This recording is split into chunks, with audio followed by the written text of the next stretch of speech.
The relationship between the cannabis plant and humankind is prehistoric. Believed to have originated as a wild plant in Asia, it was present at the very beginnings of agriculture and has been in our service ever since.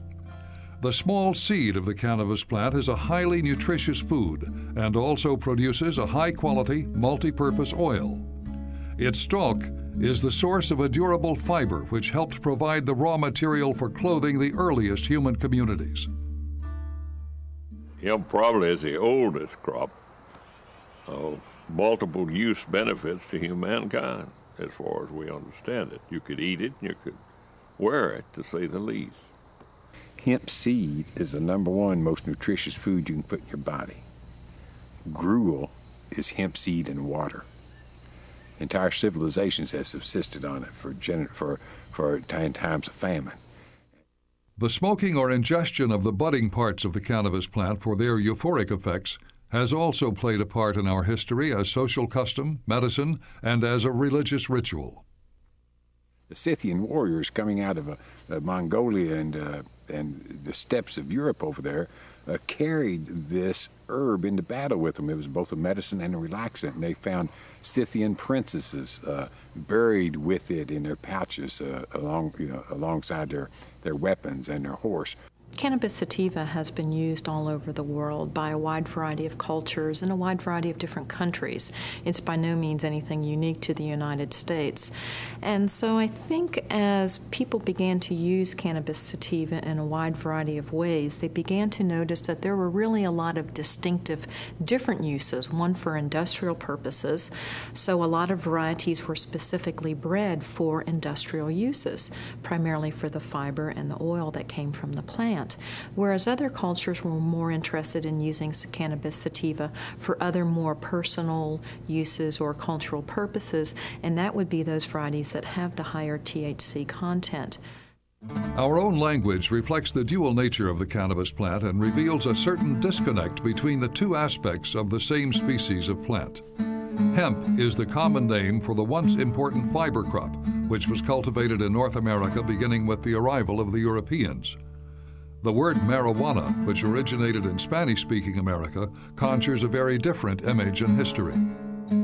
In the lexicon of contemporary American slang, there is no shortage of synonyms for this word, which refers to the plant first criminalized by the federal government in 1937, known variously as pot, grass, weed, smoke, and reefer.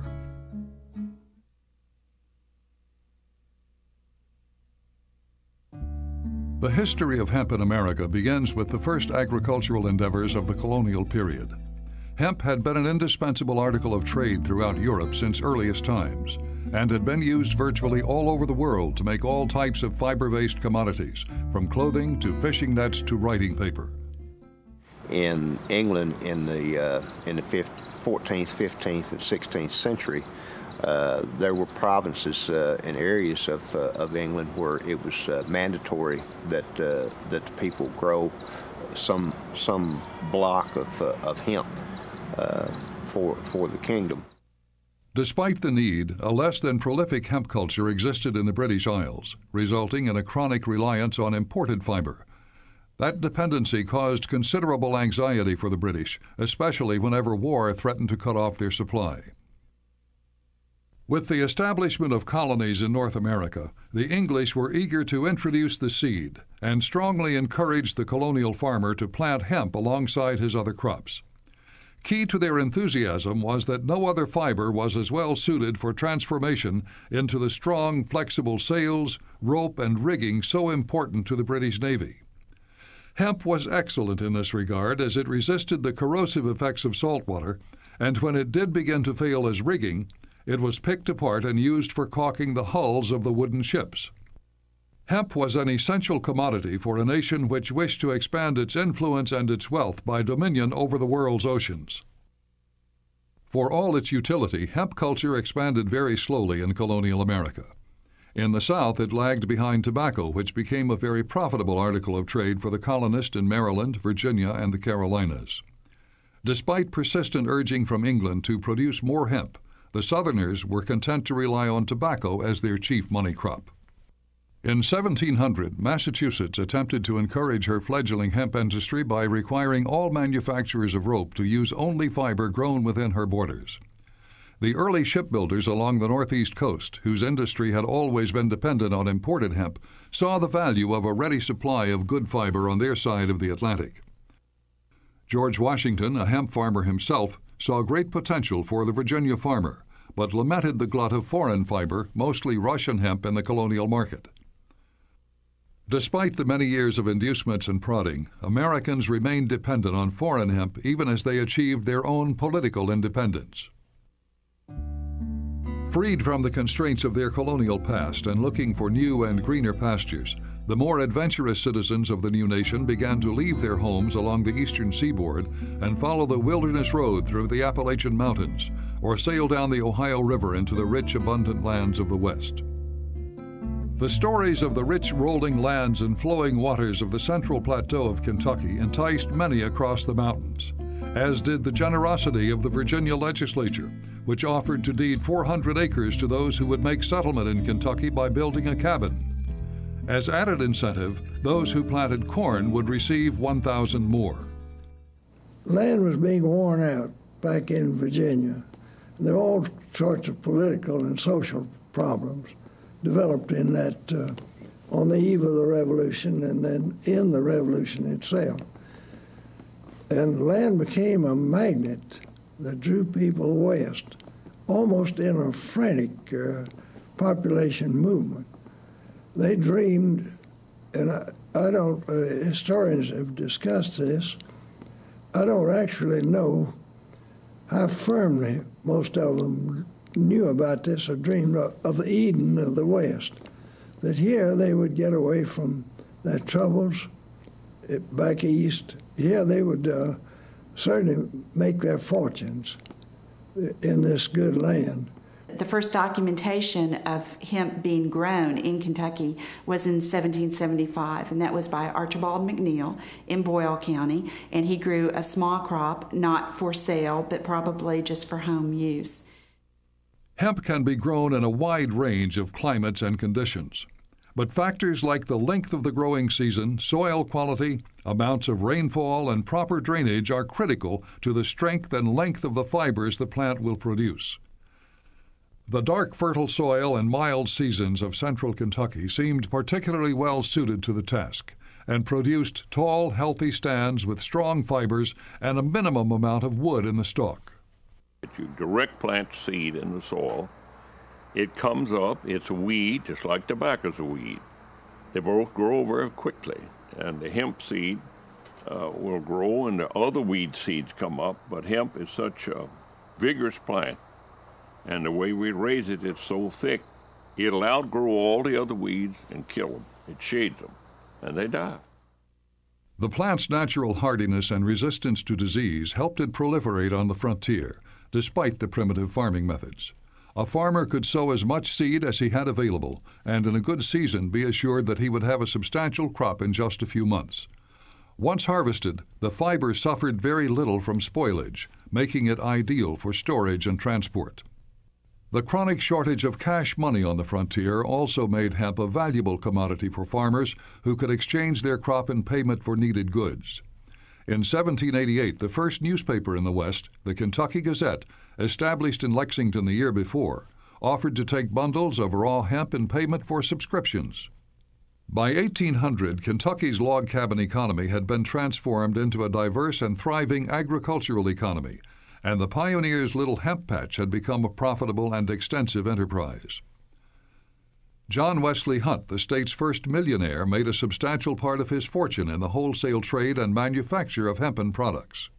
In the 5-county area surrounding Lexington, it appeared that the American hemp industry had found a place where it might flourish. And indeed, for many years, the bluegrass region of Kentucky was the center of hemp production in the United States. Making his way from Lexington to Frankfort or down through Versailles to Danville, a traveler in the post-Revolutionary War period in Kentucky would have been struck by the recurring sight of dense stands of leafy plants that stretched across the wide fields. At summer's end, the plants would stand 10 to 12 feet in height, and the traveler would have seen workers, mostly black slaves, bent in the fields, cutting the stalks, tying them in bundles, and stacking them in shocks. In the late autumn, the bundles would be broken up and the stalks spread across the fields, exposing them to the early winter rains and freezes. The process, called dew-retting, frees the desired fiber from the resin which holds it to the woody center portion of the stalk. After retting, the stalks are picked up and reshocked, allowing them to dry before the breaking. In dry weather, the workers would return to the fields carrying their crude wooden breaking benches. Moving from shock to shock, they would separate the fine fiber from the woody herds by throwing the heavy lever of the hemp brake.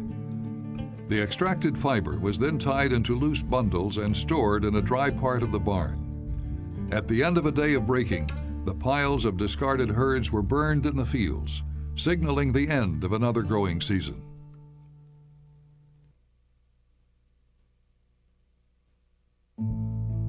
Along with the expansion of hemp cultivation, the manufacture of hempen goods had been progressing in the States since the days when the first settlers had spun crude hempen cloth on their spinning wheels as an improvement on the nettle lint and buffalo wool they had been using to make fabric. The very earliest huntsmen came in here had to wear skins for clothing. Coonskin cap, everything they had on was coons. Their leggings and their feet were made out of animal hides. All right, you bring your family, they're going to wear animal hides until one of about 2 or 3 things. You either can manage to have with sheep, you can plant flax, or you can plant hemp. Hemp was actually spun in the home. You could do the entire process to actually end up with clothing or textile fabric right in the home itself. The hemp might have been grown on the farm, and then of course you would do the retting or the rotting of the fibers, and then on to the hackling and the spinning, and then the weaving, and then making something into cloth. So that was easily done as a process right at home. Cordage of various kinds was another necessity of frontier life, and smaller types of twine and rope could be produced at home without the aid of special equipment. As time went on, the demand for larger lengths and widths of rope for use in shipping and industry brought about the development of rope manufacturing sites known as rope walks. A rope walk was a long, narrow building, usually a wooden structure, with a hand-turned wheel at one end. Sometimes a horse or mule would be used to supply the power. The rope maker would attach a bundle of combed or hackled hemp to a hook on the wheel, and walking backward would twist the fibers around one another as they were drawn out of the bundle. The long yarns of fiber were in turn spun together for the desired width of rope. 2 events occurred in the American South in the 1790s which were to have a tremendous effect on the early hemp industry in Kentucky and later in the Midwest. The first occurred in 1795 with the signing of the Pinckney Treaty between the U.S. and Spain, which allowed Americans the right to freely navigate the entire length of the Mississippi River. It gave early traders much wider access to markets through the port of New Orleans. The second was the invention of the cotton gin. Prior to 1793, the use of cotton had been greatly limited by the difficulty of separating the lint from the seed. The development of the cotton gin in that year revolutionized the cotton industry and gave birth to the new king of the South. Once you invented that little cotton gin, which is a very simple thing, once you developed that thing and then refined it and built larger gins, the cotton belt expanded just like wildfire. In order to protect the cotton during shipment to the textile mills of Europe and New England, it had to be tightly compressed into bales and then covered and bound with strong material. Durable hemp bagging and cordage from Kentucky provided the answer. For each 300-pound bale of cotton, 15 pounds of hemp bagging and rope were required to suitably clothe the king. By 1802, 250,000 pounds of cordage alone was being shipped from the port of Louisville down the Ohio River to the Mississippi and on to New Orleans. In 1810, a visitor to Kentucky named Thomas Joines noted, "The inhabitants of Lexington now turn their attention almost entirely to the cultivation of hemp, for which they find their soil adapted and which is more profitable than anything else they can grow." It appeared to many that for as long as this mutually beneficial relationship continued, the hemp industry would surely prosper right alongside King Cotton. The early years of the 19th century also saw the expansion of the American shipbuilding industry along the northeast coast, as well as the growth of the U.S. naval fleet. Both were large consumers of hemp for marine use. A three-masted frigate like the USS Constitution required 30 tons of hempen rigging, tow lines, caulking, and sailcloth to be properly outfitted. In the West, Kentucky hemp was playing an important role in the development of the riverboat trade, but the large and potentially lucrative seaboard market to the east remained out of reach. It was very difficult to transport anything overland or upstream. Anything in volume, it was nearly impossible to transport it out of this region. All heavy stuff had to be shipped downriver, and if it was going to some other place, picked up by sailboats that traded up the Atlantic coast. The shipbuilders of Boston, New York, and Philadelphia, who had enjoyed reliable access to foreign sources of hemp in Europe and India, saw the situation change in the early 1800s. War in Europe and a second war with Britain in 1812 caused the U.S. Congress to enact embargo and non-importation legislation which tightened supplies. As prices began to rise on the East Coast, the Kentuckians saw their opportunity to become competitive and perhaps even replace the foreign suppliers in the eastern market. Led by their able statesman Henry Clay, the Kentuckians became great advocates of the tariff on hemp and demanded that Congress leave it in place, even after the hostilities had ceased. Clay's eloquence, as he argued for protectionism and America's commercial self-reliance, won him the nickname the Prince of Hemp and became the foundation of his 1824 bid for the presidency. Clay, as a state legislator, had a suit made out of hemp and fiber, and he appeared in the Kentucky legislature dressed in a hempen suit, advocating for the protection and production of the crop. In spite of the efforts, the Kentucky farmer was never able to claim more than a modest share of the northeastern market, even at the height of protectionism. An underlying reason for this may have been the practice of dew-retting his crop in the field, a practice that many in the marine industry felt resulted in an inferior product. It appears that though the Buy American idea was always politically attractive, Russian hemp, which was rented in the early snowfalls of the Baltic region, was perceived by most Navy men to be more consistent in strength and better prepared for market than its American cousin. But with all the political clout that Kentucky had in Washington, Henry Clay and others, they were never able to capture that naval market. Politicians from Kentucky and Missouri always protested, but the Navy continued to purchase most of their hemp abroad, even when forced to pay a higher price. The quality issue was never settled, and as time went on, it became less relevant. The advent of the steam engine was slowly doing away with the great sailing ships and reducing the need for anybody's hemp.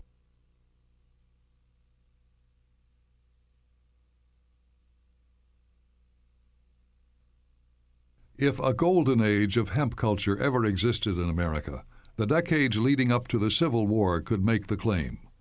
In spite of its troubles, market forces and new technologies conspired to create a period of prosperity and relative stability in the industry, which lasted into the 1850s. The introduction of the steamboat in the early 1800s on the Mississippi and Ohio rivers had revolutionized transportation in the West and greatly increased the flow of commerce up and down the rivers. In the years that followed, American cotton became a prized commodity worldwide and kept the southern planter a reliable customer for hemp bagging and cordage factories upriver. Though market prices fluctuated, hemp cultivation remained a critical part of the economic foundation for Kentucky farmers, even as it expanded into the Midwestern states of Missouri, Illinois, Michigan, Minnesota, and Kansas.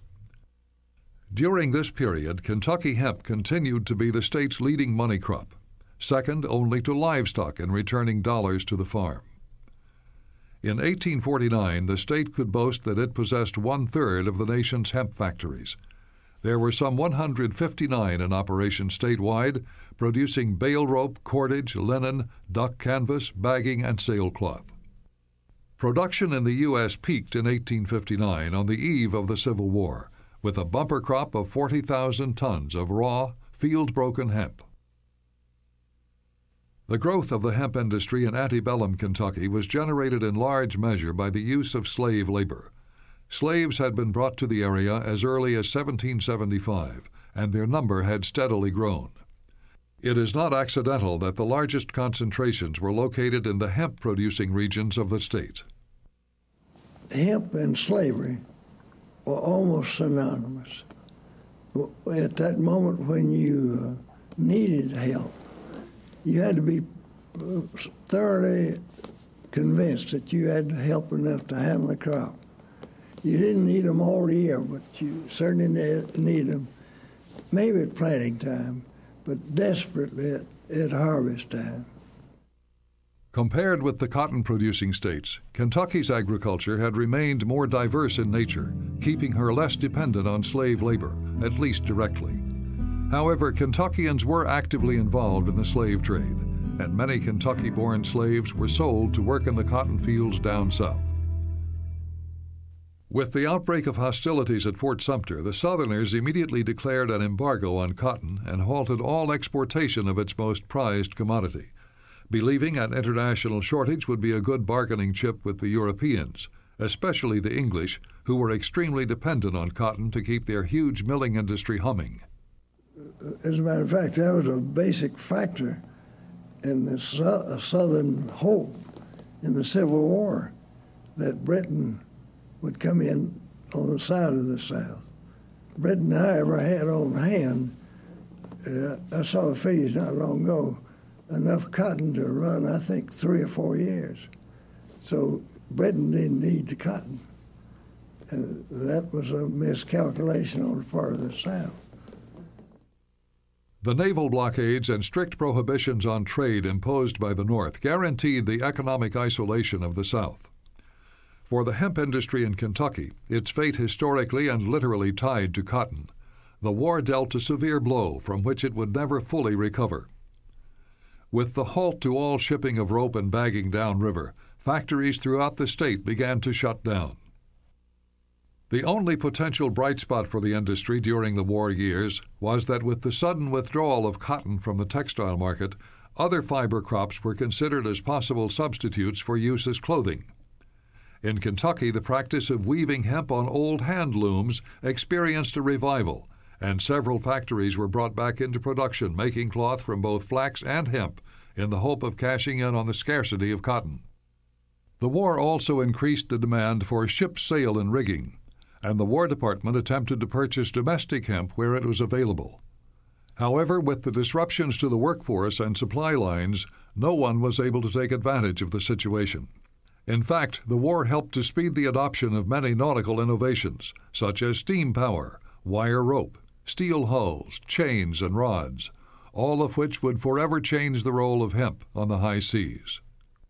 When the war ended, the cotton growers returned to their fields to find their product in great demand throughout the world. Once again, the need for stout rope and bagging sparked the hemp industry back to life. Prices climbed steadily to their pre-war high, and by 1869, Kentucky had regained her role as the nation's principal producer. It appeared to all that the good times had surely returned. But in fact, the cotton growers had never been completely satisfied with hemp as the solution to their transportation problems. The Southerners had long been unhappy with the cost of hemp, and many complained that the ropes tended to expand, causing the bales to come apart, creating extra work and expense on their part. In the post-war years, cheaper imported materials began to find their way into the cotton markets, and by 1870, a system which combined stronger iron hoops with cheaper bagging made of jute from India rapidly displaced hemp in the baling of cotton. Once you introduced steel ties into buying cotton bales, you killed off the market for bale rope. Just dead. Seemingly overnight, the hemp industry, so dependent on the southern market for its lifeblood, looked as if it were about to vanish from the American landscape. From its peak levels of some 40,000 tons just before the Civil War, U.S. production dropped by 90% to just over 5,000 tons by 1878, with almost the total amount coming from Kentucky.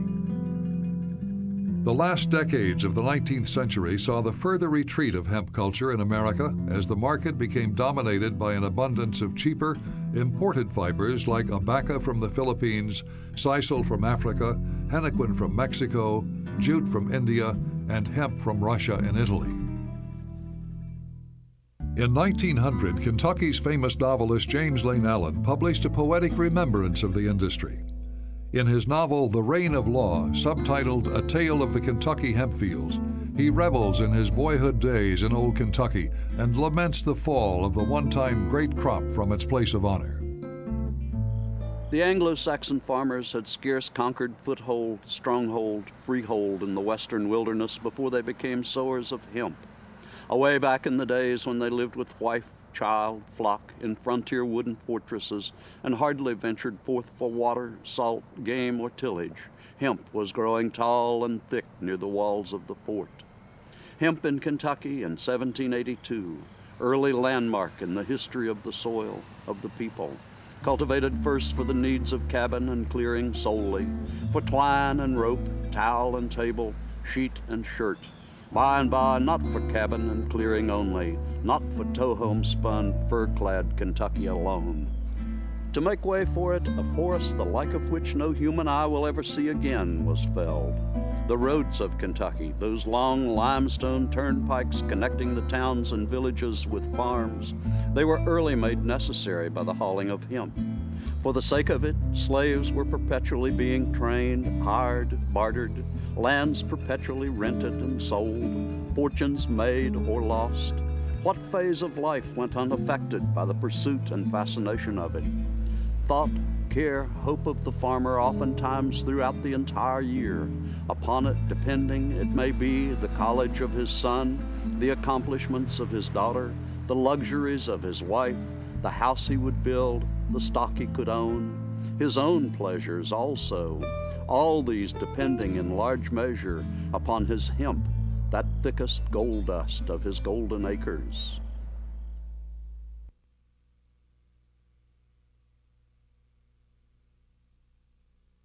The beginning of the 20th century found American hemp a minor crop with production limited to small regions in Kentucky and parts of central Wisconsin.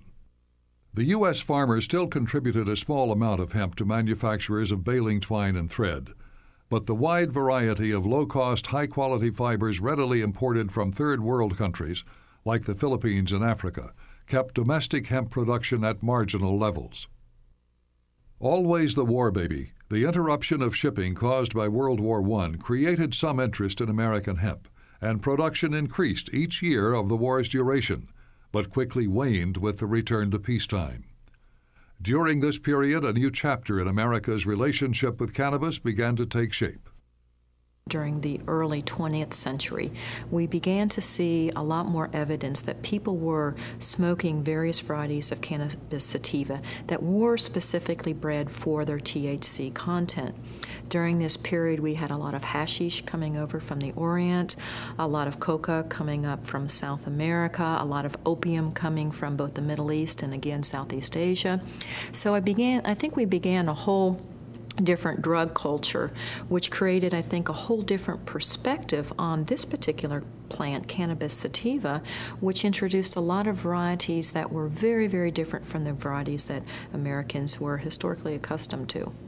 Each time the United States enters into a world war, we rediscover THC. The United States is actually an alcohol-based culture and has been for many years, and they've used immigrants from other societies that had THC-based society, such as the Chinese or the Mexicans who understood what this plant was. They would use it as kind of a prejudicial basis for prejudice, Oh, look at those people that are smoking that dope, Here we are over here drinking shots of rye and tequila and stuff like this. The United States, being an alcohol-based, has always used THC-based societies, their use of THC is kind of that which set them apart and made them subhuman or lesser human beings.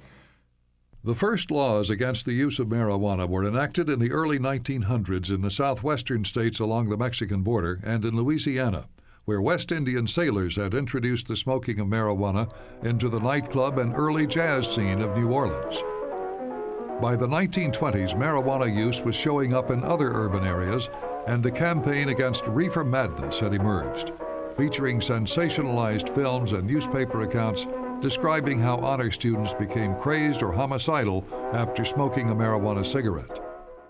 With very little evidence of widespread use and no clear consensus on the health effects of smoking the plant, the U.S. Congress, at the behest of the Bureau of Narcotics, passed the Marijuana Tax Act of 1937 to discourage all cultivation of the cannabis sativa plant by imposing an occupational excise tax on anyone engaged in the commerce or cultivation of cannabis.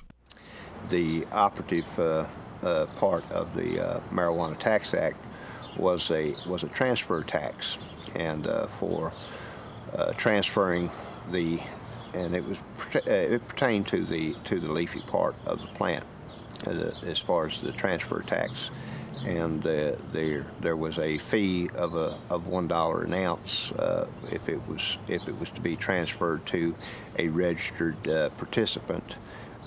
But it was $100 an ounce if it was to be transferred to an unregistered participant. Registered participants included the manufacturers of paints and varnishes who used hemp seed oil in their products, suppliers of birdseed, and the manufacturers of medicinal products such as corn plasters and various remedies used by veterinarians. Unregistered participants, it was assumed, would be marijuana dealers. Though it was alleged by the prohibitionists to cause unwitting citizens to commit violent crimes, the politicians who had seen the complete failure and subsequent repeal of the prohibition on alcohol a few years before stopped short of outlawing cannabis outright. But even as a tax, the legislation provided the government a large measure of control with very real penalties for those who failed to comply. Now, pardon me, I don't think marijuana was a problem back in 1937. It certainly wasn't a problem. It's certainly not a problem today, and it's all over the place. So I don't know how it could possibly have been a problem in 1937, except for the fact that when they passed that law, for the first time, the federal government took over the right to tell you what seed you could plant in the ground and what you could do with the product of that seed. Simultaneously, what was happening from a commercial perspective is that industrial hemp was really losing its stand here in U.S. agriculture. There were a lot of other alternative fibers that were coming in. We had a lot of manila hemp coming in, which is not cannabis sativa. We also had sisal coming in from the Orient, cotton coming in from the Middle East, abaca coming in from Southeast Asia, as well as a lot of synthetic materials, particularly during World War II, that were coming in to supplant the price effectiveness or competitiveness of industrial hemp in the commercial agricultural market. The hemp industry did undergo increased scrutiny as a result of the tax, but the law provided an exemption for the stalk portion of the plant, requiring the few farmers still growing hemp to register with the Treasury Department. But a token payment of a $1 a year occupational tax was all that was required to keep producing hemp. The campaign against marijuana, which originated with state and federal law enforcement officials, was bureaucratic in nature and hysterical in tone. It succeeded largely because it circumvented any attempts for a true public or scientific debate on the issue. The prohibitionists deftly fused marijuana usage with the deep-seated racial fears and the isolationist tendencies of America in the 1930s, and the result was the Marijuana Tax Act of 1937. 1 year after the Marijuana Tax Act was passed, an article in Popular Mechanics magazine predicted the unprecedented reflowering of hemp culture. It observed that new uses and the recent development of improved processing machinery were about to bring the nearly extinct crop back into the limelight, replacing the numerous foreign fibers and creating a new billion-dollar cash crop for the country's farmers. But what no one predicted was that in less than 4 years, more than 14,000 U.S. farmers would be under contract to the federal government to grow hemp on 178,000 acres of prime farmland.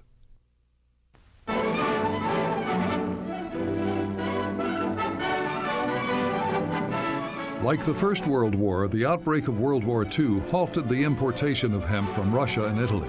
And once again, hostilities somewhere in the world caused a resurgence of America's hemp industry. This time, however, conditions worsened with Japan's entry into the war, cutting off America's principal source of fiber, abaca from the Philippines, commonly called Manila hemp. The situation threatened to limit not only America's buildup of military forces, but also impede the growth of wartime agricultural production. It was desperately sought to help save the lives, first to make parachutes, and equally to have rope sufficient.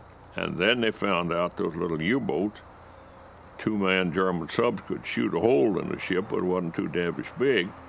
So if they take a hemp rug and drop it over the side, they could pump enough to save the troops' lives. By the spring of 1942, a major government-sponsored campaign was in full swing, hoping to persuade farmers to grow the fibers so vital to the war effort. A corporation, War Hemp Industries, was put in place to purchase the crops and manage the operation of some 70 processing sites proposed for speedy construction in Kentucky and throughout the Midwest. The hemp-marijuana connection was, for the most part, forgotten during this period, though participating farmers were required to register with the U.S. Treasury. By the end of 1943, the world's shipping situation had eased to the point where large amounts of sisal were being imported from British East Africa, and U.S. stockpiles of fiber began to return to acceptable levels. With the emergency over, the government began dismantling the hemp program, and production quickly decreased as foreign fibers began to dominate the market once again. Since the participating farmers had not invested heavily in the venture, there was little resistance to ending the program, and most simply returned to growing more profitable crops like corn and tobacco. In the span of a few years, the U.S. government had gone from condemnation to adulation in their public relations campaigns for and against the cannabis plant. As the war came to an end, the crop which had been cast as both criminal and war hero looked as if it were headed toward extinction once again. After World War II, because the U.S. government had reauthorized industrial hemp production, although it had failed to a certain extent in terms of helping, quote, the war effort, several farmers continued to raise industrial hemp for commercial purposes through the 1950s and even into the early 1960s. However, at this time, because of the growing awareness of the drug problem, growing trade in drug use, growing evidence of drug abuse here in the United States, we made the production of industrial hemp illegal once again.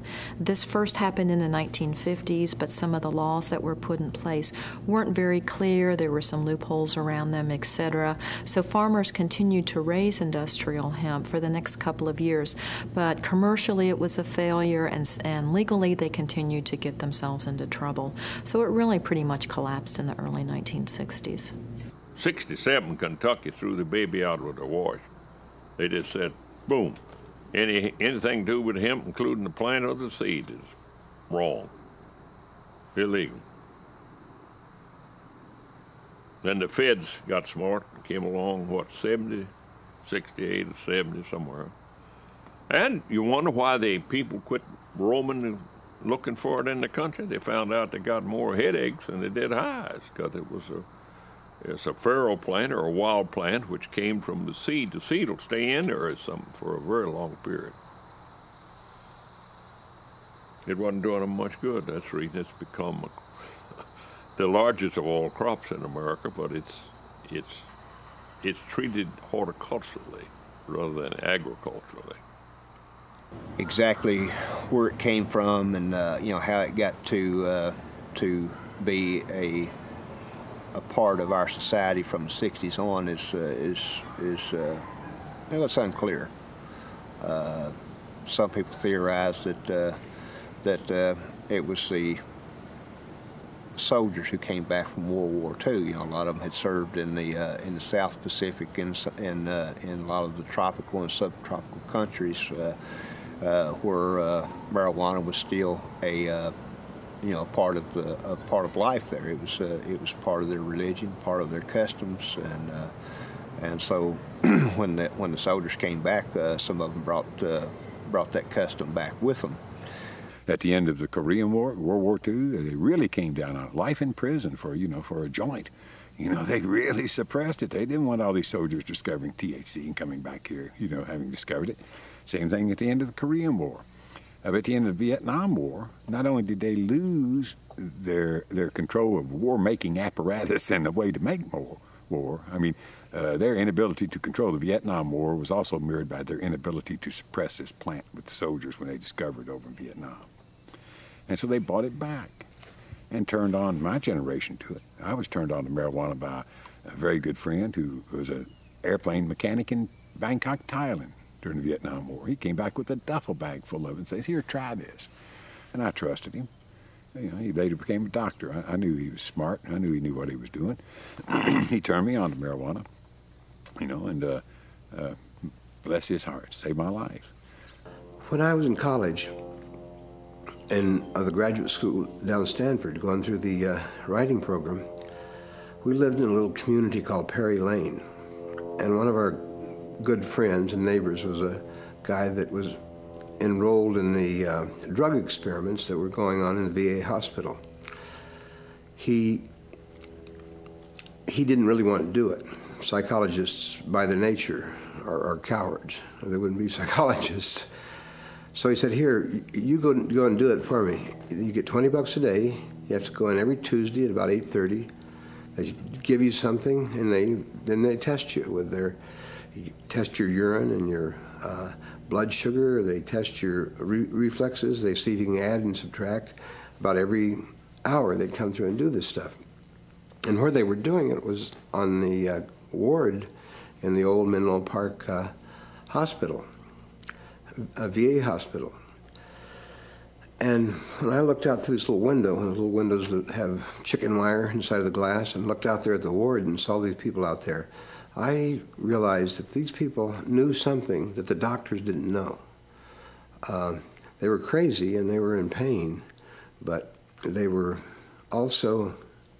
enlightened in some way. And the villain that they were seeing, and they could sense the thing that was driving them crazy, it didn't have anything to do with Freud. It had to do with America. And they had all followed the correct lines. They'd all been vets. They'd all had good jobs. And something wasn't working. Something was haywire. And they knew it.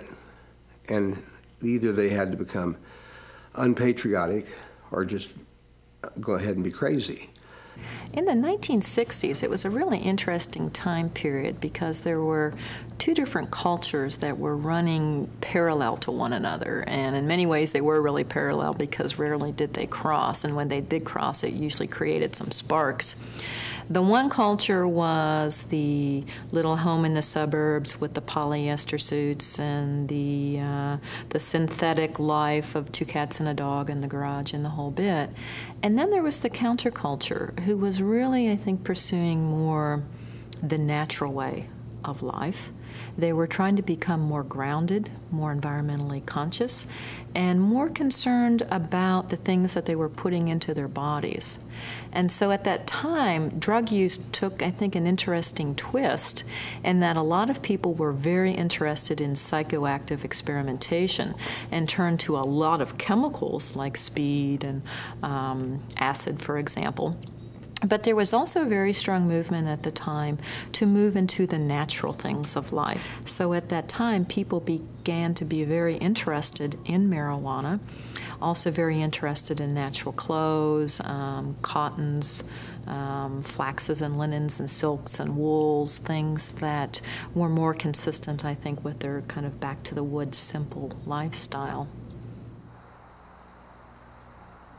Hemp, like tobacco and so many things with farmers, is really a victim of the weather. A good season, everything works right, you got a super quality fiber. If it's not good and things turn out not so well, you don't have a good yield and you may have a lower quality fiber. But as it used to be, and we think now would be a use for any of the fiber. It is an oil crop. I think you look in the botanical files, it's under the oil families. Hemp oil sells at $1 an ounce. You can go out on Southland Drive and buy it today.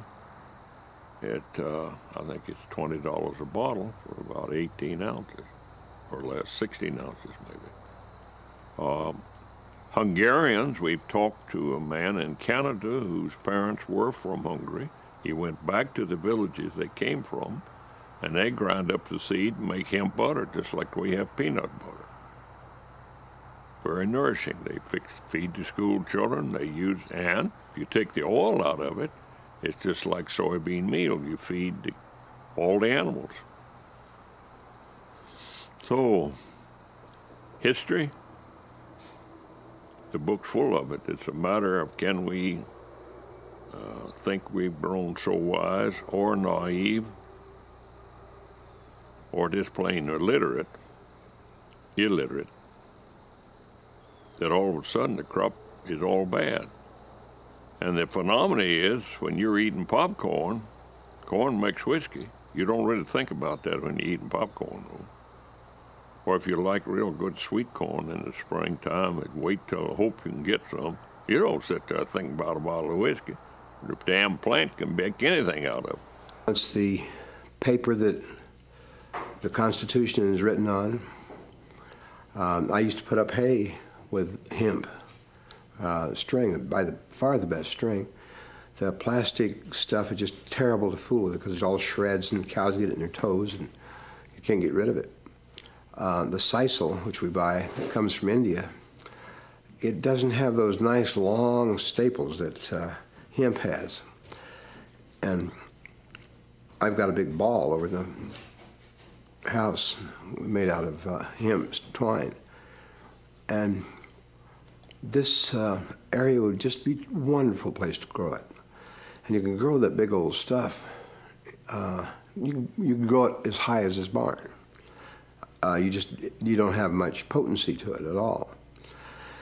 And my brother and I have laminated chunks of these stalks together and squeezed them down with a cheese press. So you're able to get what are essentially 4x4s with pithy interiors, and they attach together just by their own resins. It'll take a nail, you could saw it. It could be the answer to all these loggers who have run out of trees. This whole valley up there, and the first state that does it is going to be way out in front of the other states.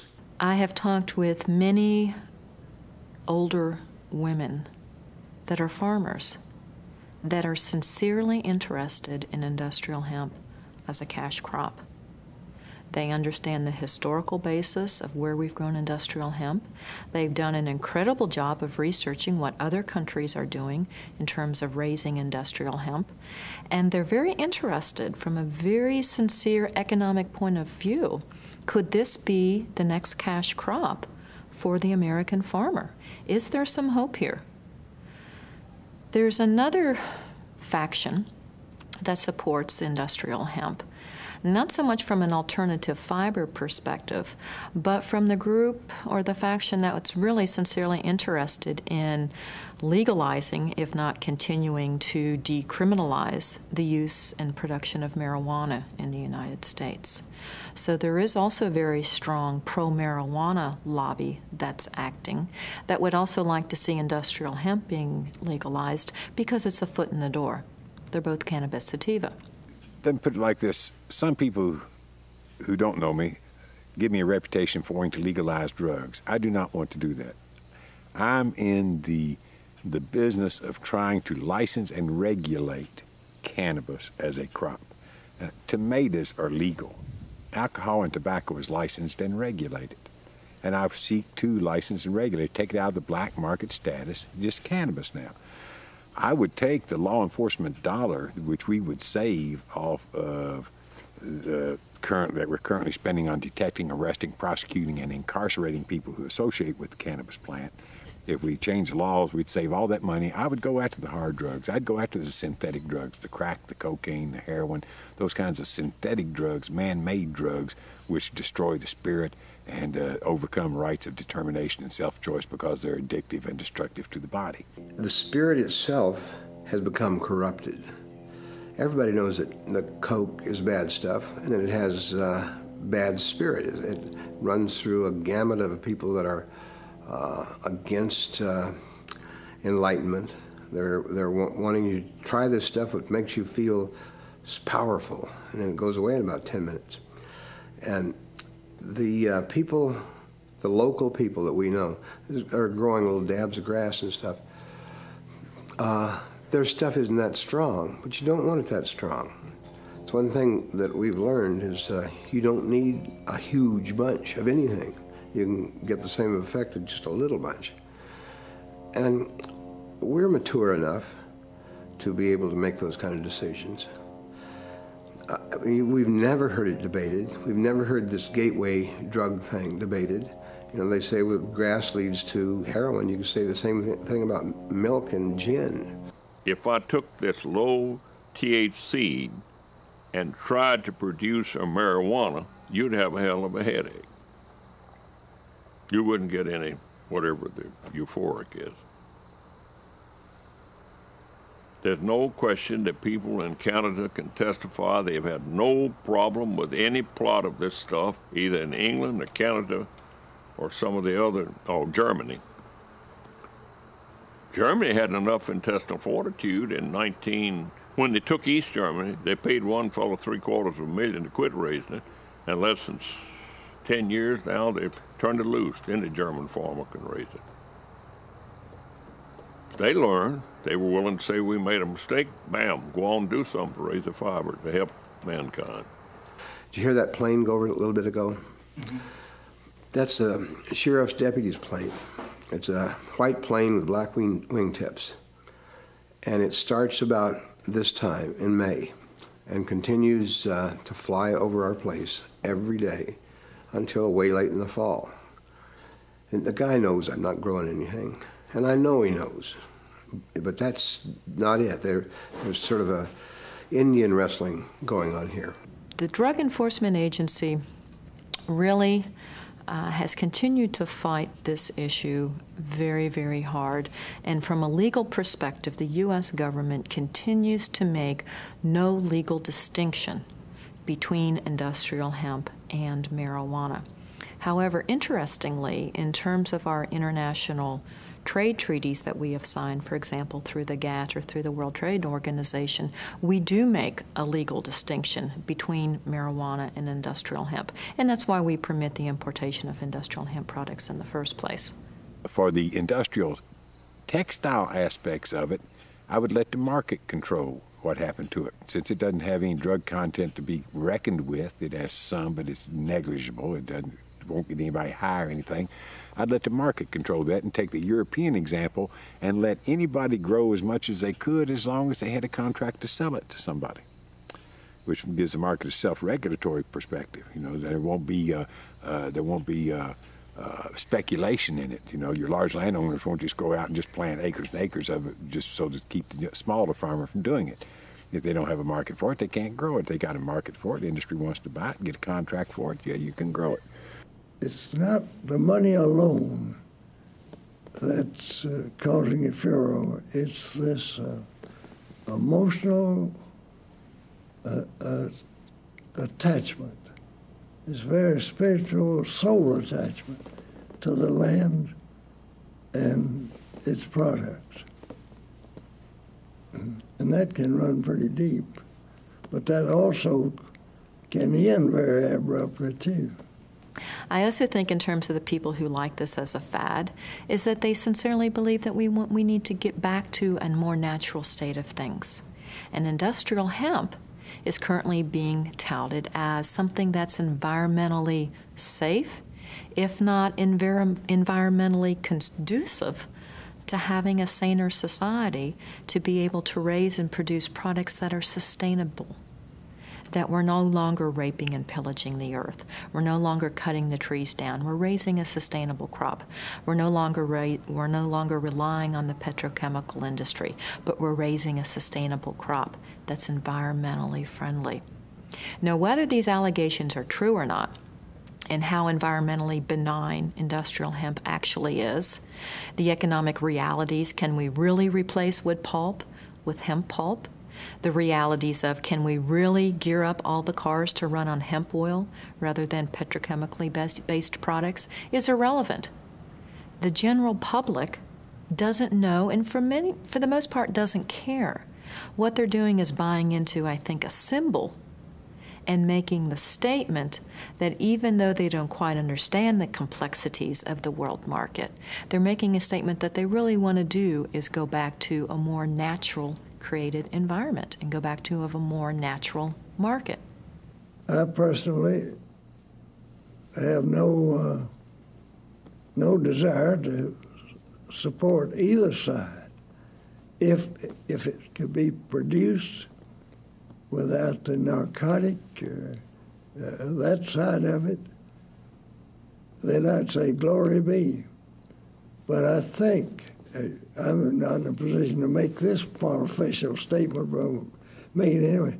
I don't think it'll be the economic success that the advocates seem to think it might be. No, I just think we're going to be sucking the hind tit if we don't get busy and do the. If we could do the seed research, ideally we could come out and be the best source on the Americas, all up and down there, from Canada all the way to Brazil, Argentina. I'm afraid Canada's already picked up on that seed being in the profitable end of it. Now, climatically, I think we still have a better edge on it if we can get going quickly. Ideally, we'd bring seed here from all sources all over the world and quickly determine the THC level and the oil level and the fiber quality. Do you think it'll happen in your lifetime? Not mine. Not mine. I think my sons will get to see it and daughters. All right. We'll end it there. Thank you very much, Jay. There was a word one time.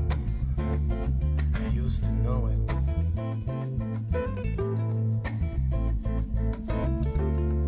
And a dream I had one winter's night.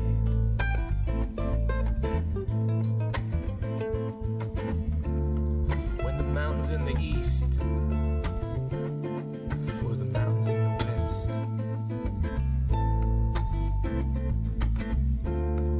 And this old river, it was a friend of mine.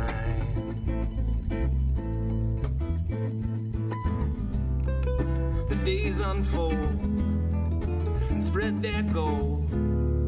The cartwheels cross the moon, and we'll rise again to make our stand against the king's drag.